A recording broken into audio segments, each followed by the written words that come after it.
Çfarë duhet bëjë një njeri mashkull apo femër që ka bërë imoralitet, si duhet sillet për ta larë këtu në këtë botë para botës tjetër? Me pendim të sinqert, mes ti dhe Allahut. Ti thot Zotit, o Zot më fal, o Zot më fal, o Zot më fal. Mes ti dhe Allahut. Dhe të pendohet me njetin për atë që ka bërë. Pra të çojë nërmend në atë moment gabimin e imoralitetit. Thot o Zot më fal, o Zot më fal, o Zot më fal.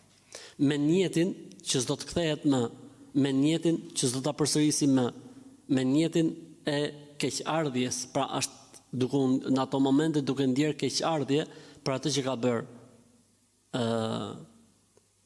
Me dëshirën, me vullnetin, me besën, me sti dhe Zotit se nuk do të kthehet më te ky gjuna, pra nëse ai pendohet, para se të vi shpirtin fyt, para se të lindi dielli nga perëndimi, duke pas keqardhje për atë që ka bërë, duke i dhënë besën Zotit që nuk do ta përsërisi më, duke heq dorë.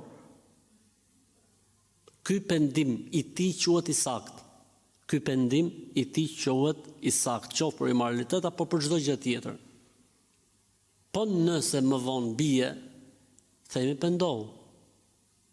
Dera e pendimit nuk mbyllet vetëm se në dy raste, kur shpirti arrin fytin ose kur dielli lind nga perëndimi.